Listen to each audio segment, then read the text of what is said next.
Hey, everybody, and welcome to our 23rd Big Dave Show virtual field trip brought to you by Grippo's Potato Chips, Skyline Chili, and Hawksworth Blood Center. We got one more to go after this week, and then we're going to call it a school year. How about that? And we're going to get through this today so you guys can get outside, too. I think a lot of classes might eat lunch outside today or get out there for a little extra recess, maybe, bribing the teachers right now.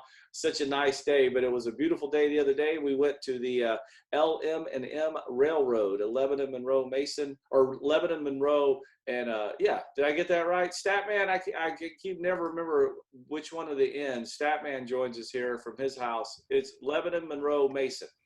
Yeah, you got it. You got it. Yeah. Right. Don't overthink it. M&M like the candy. Yeah, LM&M, and we're going to check out some really cool stuff. And I know Ashley was excited because, well, Stat's excited because he loves all the mechanical stuff. Yeah. Ashley, you got to do the horn. Oh, yeah. I was kind of nervous to pull it because, you know, it's super loud, but it was a lot of fun. I can't wait for you guys to see it. A lot of fun. And Chelsea, I know you were hoping for like maybe a Hogwarts car or something that you could go, you know. I was hoping for it, yeah. Maybe take, you know, the right. Universal Studios. Well, I tell you what, let's without further ado, let's head out to the LM&M Railroad there in Lebanon, Ohio, and check out some boxcars, some trains, and find out a whole bunch of stuff here. Let's get it going here on our Big Dave Show virtual field trip. Hey, it's the Big Dave Show. Welcome to virtual field trip number 23. Here we are today in Lebanon, Ohio at the LM&M Railroad. And we got Matt, the train master here. Tell us what LM&M stands for. This stands for Lebanon, Mason, and Monroe. Boom. Right here. That's it. And you're going to take us around and show us some trains out here. You guys have a lot of cool trains. We do. We've got one of the things that we are very proud of is we have a lot of vintage equipment from a lot of different railroads from around the country. And we have some that we own, some that we lease. But all of our locomotives belong to us. And we pride ourselves on putting the locomotives back in their original paint schemes when they served on their original railroad so that we're historically correct. Well, we're going to be historically correct too. Can Statman pull the whistle on one of them? Yeah, we'll start the engine up for him, let him wake up Lebanon. Let Chelsea and Ashley shovel the coal. Yeah. Right into the... We can find some coal for him to shovel. Let's do this. All right, so Matt, what are we going to start on today? We're going to start looking at this old coach car here. It's the number 90. It was used to run on the New York, Chicago, and St. Louis Railroad, which was nicknamed the Nickel Plate Road. And it ran from Buffalo, New York through Cleveland, Fort Wayne to Chicago, and from Toledo to St. Louis, and Sandusky, Ohio to Peoria, Illinois. Cool. And so this car is owned by the Midwest Railroad Historical Society in Cleveland, and we lease it and have on a long-term basis. All right. And it is in incredibly good shape. It has virtually millions of miles on it. How old is this thing? It was built in 1930. Woo! And Just like me, Ashley and Chelsea over there. And it's still serving. Oh, wait, where's Ashley? Oh, look at that. We got some passengers already on here. Come on aboard. So we can come on aboard and we can take a look at the interior, which is original. Oh my gosh. These aren't the 1930 seats. These were put in the 40s when they redid them. So these are from the seats are from 1940. Right, they just reupholstered them. They're comfy. Look how long this thing is. Yes. Yes, it's 84 and a half feet long. Will you be dining with us this evening, I'll ma'am? have some chips, sir. What about wings? I'll always eat wings. Yes. Look at this. You can seat 80 people. And there it is, what you just said, the Nickel Plate Road. There's an interesting story behind that name, how it became its nickname. When the nickel plate was first built in 1882, there was two towns in northern Ohio that competed to get the shops and the yards for it, Bellevue, Ohio, and Norwalk, Ohio. Bellevue won because of better access to underground water and a little bit more central location.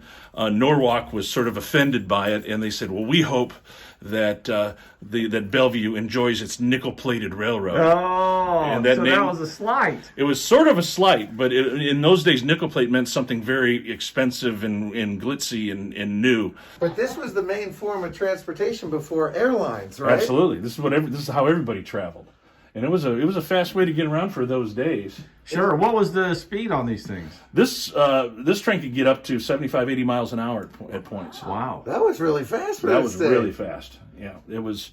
And it was a great way to travel because you could get up, you could move around, you could go down to the dining car, you could go, to the club car and get a drink. It was just, and it still exists through Amtrak. But when all the individual railroads, they were competing with each other, and everybody tried to make their trains better than the next guy's train, so that you would take theirs instead of, the nickel plate competed with the New York Central and the Pennsylvania, and the customer benefited because everybody was trying to be better than the other. Yeah. The nickel plate had a distinction of having the greatest meals. Their dining cars were just outstanding. Oh, Well, I let's- got Ashley to turn around over I there. love food. All right, so this is the red car. Yeah, we have 4 of these that are basically the same. These are unique cars because they ran on the Lackawanna Railroad out of Hoboken, New Jersey, and they used to be self-propelled electric commuter cars. And so they were run out of the commuter trains out to the suburbs of New York City. They were also built in 1930. And we ended up with 4 of them. So Let's go inside. yeah, we'll Check go it out. inside. They are all original on the inside. This is kind of look like bus benches. More so because these were commuter cars. They weren't for long distance type of trains. They were for getting people to and from work. And as you know, Hoboken, New Jersey is right across the river from downtown New York City. And so on the Lackawanna, they would there was the real long name for that railroad was the Delaware, Lackawanna, and Western. And they would run and take people out to Great Neck and all out to the suburbs. Okay, these are adjustable bench seats. So if people wanted to face each other, there wouldn't be a lot of leg room in between them. But they could put the seat facing each other, and if they were done for the day with that, they could just shift it and put it straight back to that. So it was kind of a nice little feature for people. Can you recline it all the way so you could lay down like a bed? No, they're not reclinable, but the ones in the 90 could be reclined. Not quite like a bed, but they. So Matt, what else we got to see out here? I think you might want to see the engine, and I think we can fire it up for you guys. Oh, cool. Cool. This is the engine that can, right, Matt? It can do quite a bit. And you're going to fire it up here in a second after we check it out real fast. Right. It's got about 5 million miles on it. Woo! It's got 2,250 horsepower. Weighs 247,000 pounds. Carries 1,500 gallons of fuel in the tank. Look at that. Right here. And it has about 250 gallons of motor oil. Yeah. How big are these wheels? Explain what's happening right down here on the tracks. Well, these are what they call the wheel set, the truck. Right here, these are the brake cylinders. Right now, the brakes are basically off. It's being held by the handbrake. This is where the conductor, No, the engineer. engineer would be? Yeah, the engineer is the one that runs the train. What is the conductor? The conductor is actually in charge of the train. They're the ones that are in charge of all the movement of it as far as the keeping within the rules. If there's any switching to be done, they're the ones that make the couplings on the ground, lace up the air hoses, do all what we call the groundwork. Who rides in the caboose? Well, cabooses aren't used anymore in regular rail service, but it used to be. That's where the conductor's office was. Okay. So you had a conductor, a flagman, and sometimes a rear-end brakeman. How long would this thing take to stop if it's going 50, 60 miles an hour? It could take a half a mile just with a very short train. If it's the longer the train, the longer it's going to take to stop. Yeah, of course, with the So if weight you- behind it. Right. It's in the momentum. There's just so much momentum behind it. With this train altogether is about close to 1,000 tons. Ooh. So it's Wow. You don't want to get hit by that. And if you weighed 1,000 tons, you'd have a really big caboose. Ah. Thank you. Yeah. Wah, won't wah. touch that one. All right. Okay, we're getting ready to fire it up. We've got got the knife switch on. We've got all the breakers off, or actually switched on. So the first thing I need to do is I need to prime the fuel. So I'm going to do that, and then that's going to pump fuel into the various cylinders because it needs a lot of it. And we do that for about between 20 and 30 seconds. And it runs on diesel. Runs on diesel fuel. This is like the dashboard of Chelsea's car. I love all these old switchers and everything. I don't want to touch anything. I don't want to know what that one does, but it pulls down, so that tells me it's something important. So Matt, before you fire up, can you tell us what is this one right here do? That's the throttle. There's eight settings for it. This is in idle right now. This is the directional lever for forward, reverse, and neutral. It's in neutral now. That's forward. And that, okay. This is the automatic brake. This puts air throughout the train, and when I apply that, actually the air on a train keeps the brakes off. So when I want to put the brakes on, we're actually reducing the air pressure, kind of like a semi-truck does. And what does this one that you pull down do? Which, this is the horn. Oh! All right. So when it's fired up, we can all do the horn? Yeah, it'll get, because it has to compile air. Yeah, it's an air horn. All right, Matt, you ready to fire up? Here we go.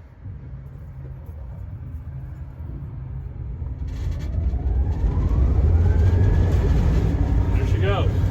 All right. That's not uncommon for those that my friends are so old. There was like that really just connect. And I can hear the air coming through right here. Yeah. Now what I'm going to do here is this is in handle off. Put it here so it charges the system. That's the horn getting charged up. All right. It'll take a couple of minutes for the air to get up on it. So how many cars can this train pull at one time? Easily, it depends on the level of the track, upgrade, downgrade, that kind of thing. But on straight and level track, this could probably pull 100 cars. 100 cars, wow. Just this one engine. Yep. And let me ask you this, Matt. This track that we're on right now, if we went south on it, where would we end up? You would end up in Mason. Mason. Yep, it's about 10 miles down. Track ends there. This track is basically, it comes out of Middletown from the Norfolk Southern Yard at Reed Yard in Middletown, Ohio. And it was actually Middletown and Monroe. It comes out in a T, goes to Hageman Junction. South goes to Mason, north comes to Lebanon. Can I pull the horn? You can now pull the horn. Here we go. Look at Stat. He's dying. Stat's dying. He can't take it. I get to do it first. Pull that lever. Here we go. Just pull it down. Pull it back towards you.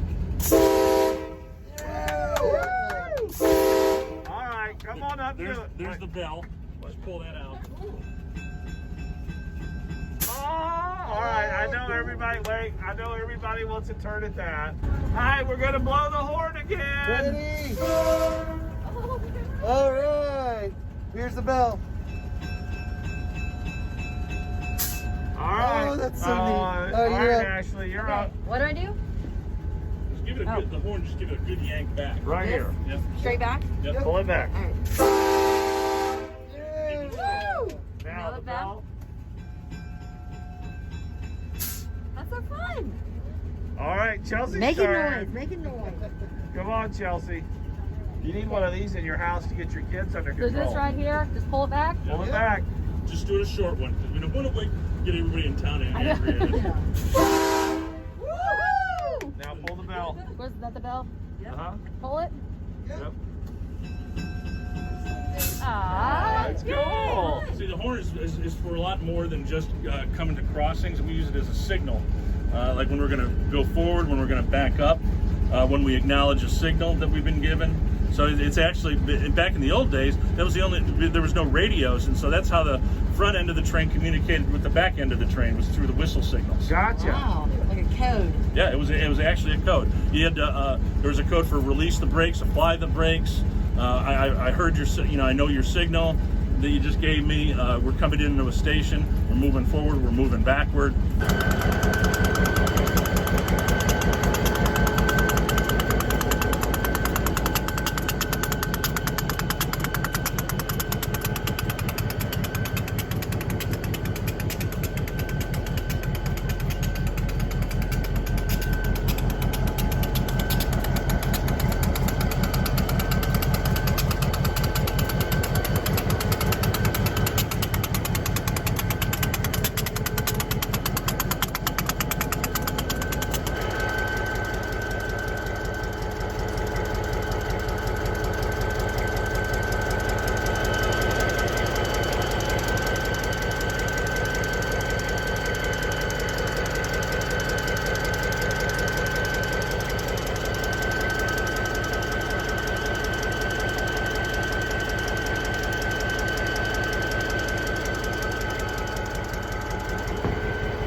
All right, Trainmaster Matt, thank you for the tour, for firing up the engine for us, and of course letting us blow that horn. I'm sure the kids have a ton of questions about trains. Are you ready to answer some of these Absolutely, questions? bring them on. All right, we're going to go back to the studio here. Any questions, put them in the chat section right now. We're going to get to as many as we can. Thank you guys for having us out today.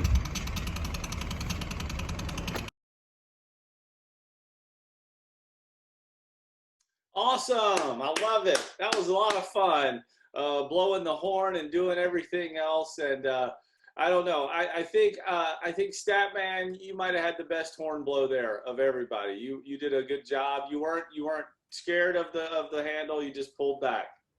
And then it scared me, and I was afraid to let go. It was loud. You were a little hesitant to pull the horn. I mean, you were like, It was super loud. It almost made your ears ring. Yes, it does. I think Ashley, you were a fan of the bells, weren't you? Absolutely loved it. It was a great time. All right, let's see. I see Rochelle over there. I'm gonna try to find our guy, Trainmaster Matt, and I don't know if he's there with Michelle or not. Let me You go may be back logging in right now. as we speak. Okay. Yeah. So if you've got any questions, put them in the chat section. And right now, and as soon as we can get Matt on here, I think he's having a little trouble joining the meeting there. We will get him on and have him answer some of the questions. We've already got a couple coming in there. But go right ahead, teachers, ask your class right now and just type them up. Any questions that you have for Matt, let me know when he gets in, guys, and we'll get going with it. But I tell you what, I can say while we're waiting on Matt that I just got a text message from my friend Chad at Kings Island, and next week is our final Big Dave Show virtual field trip for the week, or for the year, and we're going to go out in style. We are going to do a little behind the scenes tour of Kings Island. It's going to be a lot of fun. We're going to check out different things that, what goes on. They're getting the park ready to open for the spring and summer season and fall season here. A lot of things have to happen for that to be able to go on. So we're going to get a behind the scenes tour of Kings Island. It should be a whole lot of fun. Rochelle, are you prepared to answer any questions? I can try some of them. I do marketing here at LM&M Railroad. So I don't know a lot of the technical aspects, but I do know some of the history. Okay, well, let's see. Well, somebody wants to know, how loud is the horn? So loud that you guys you wanted us to stop blowing it just so you didn't alarm the city of Lebanon there. So it is. How many different trains do you have? Claire would like to know that. We have more than 15. So it's really interesting because when you go on our train, as you go down the track, and it's like an hour and 15 to an hour and a half train ride, and it goes kind of slow. And it's great that it goes kind of slow for a few reasons. One is so you can kind of experience the rocking of the train, and also you get to see the scenery. And what's interesting about that is not only is it beautiful scenery and you're going over bridges and you get to see the trees, and sometimes you get to see deer and stuff like that, but you also get to see some of the places we store the trains that we're not using. So we will go past some of, you will see as we go down the railroad, you will see over to the side, there's some tracks, and they're just kind of over to the side that kind of gently go off the track you're actually on. And there will be some trains, and some of the trains look kind of rusty and a little, well, kind of messed up, kind of old. And what's great about that is you can tell that we're actually refurbishing, because we're an historical train company. So we not only do train rides, but we take old trains and we make them look new again. Or I should say not new, but the way that they looked when they were actually being used. Make them look old new. Old new. That's a great way to put it. Let's see. So speaking of that, Katie would like to know, what's the oldest train that you have? Oof. We have some from the 40s and 50s. Okay. I don't know if that's the oldest, but we have some beautiful trains that were used as commuter trains. So when people in cities would like commute from, let's say, New York or, different places into New York City, they would take the train. They still do, but they would take the train. And so the seats are cushy. Sometimes they're covered in like nice material to sit on. They have overhead compartments where you could put your briefcases and anything that you don't want to actually carry on your lap or put on the floor. So it's this really kind of, when you're coming on our train, you're kind of stepping back into history. They all have historical significance. Okay. Here's an interesting one. Let's see. Heather wants to know, do you actually have to steer the train or does it just follow the track? Oh, that's such a good question. So, well, you guys were up there. Do you remember? I didn't see a steering wheel. I saw forwards, backwards, neutral, but I mean, you're on the tracks for a reason. You're just kind of controlling the speed, I would imagine. That's right. You're controlling the speed and you are going down the track. And now this is interesting because there are times where as you're going down the track, you have to steer off, right? You have to switch tracks. So it's not like a car where you're steering and then when you turn, you kind of turn the steering wheel, or you have like, you have to signal in a certain way. So you kind of move your signals in a certain way and it's all just right there. It's not like that. It's where you will actually, kind of move the train. There's some levers and you will switch tracks and things like that, but it's not a steering wheel. And if you come down to LM&M Railroad, it's not like you have to pay admission to see the trains. The trains are all right there. So you can come down and we're right in Lebanon. So we're on East South Street and you can come and visit us and you can actually see the trains there and you'll see the wheels and they fit onto the tracks perfectly. So there's no fear that they're going to fall off the tracks or anything like that. They fit perfectly. So they will go down the track and follow that track. And I see that we have Matt here. I'm here. Yeah. Well, let's see. We'll get him on here and we'll ask him a couple of questions while we have him there. There he is. So Matt, we've almost gone through all the questions and they got to get to lunch here in a second. But Katie would like to know, what's the fastest train you have?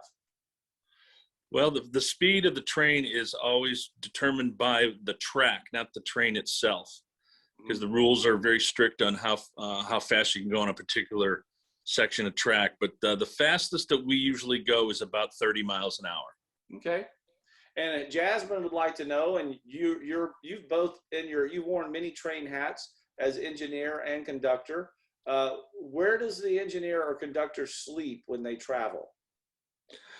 Usually we, if we're away, we have a hotel that is provided for us by the railroad. So you don't sleep you don't do switch on the train, and if it's a longer journey, you sleep a little bit, then the other guy, steers or. No, we get relieved, and then we're transported over to a hotel, and then we have if we have to be rested for a minimum of 10 hours before we can come back. Gotcha. Okay. And I think that what types of cargo carts were around? I'm not sure what that means. Katie wanted to know. Probably talking about freight cars. Uh-huh. Yeah, freight cars are basically just containers on wheels, and they have like box cars you can put just about anything in, and there's tank cars that hold liquids that look like just like a big cylinder, and then there's very open top hopper cars that carry things like coal and grain that it doesn't matter if it gets wet during transport, and then there's covered hoppers that carry things like grain and powdered potash and all kinds of other grains, granular type of things that can't get wet during transport or it spoils them. I know, and a lot of really still a majority of the amount of commerce in the United States is moved through trains. Oh, that's absolutely true. I mean, one of the math problems you can figure out with trains is that a train can move 1,000 pounds of freight 1,000 miles on 1 gallon of gas. How is that possible? Well, it's when you do, because they move things in such incredible quantities that every time you would see a train going by, a full-size freight train coming by you, that's 400 trucks that aren't on the road. Mm-hmm. Gotcha. So that saves a lot. I love it. Well, I think that's all the questions we have, Matt. I'm glad you were able to get on here, Train Master Matt, and talk with us a little bit. And you and Rochelle, we want to thank you guys for having us out to the LM&M Railroad there. It's a lot of fun. And like Rochelle said, you can always just come out there and look at the trains in Lebanon, Ohio.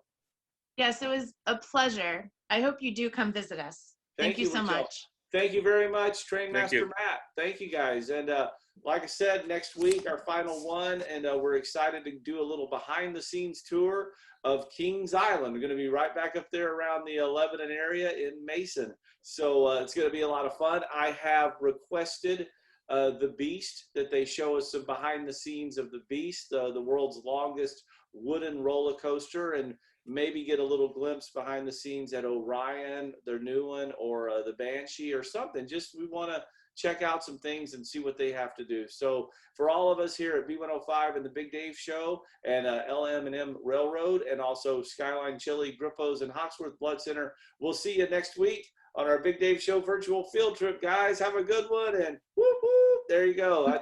I should do the pullback for the horn on this one. See you guys. Bye. Bye. Thank you again. Thank you, Rochelle. Thank you, Matt. Yeah. Bye. Bye-bye.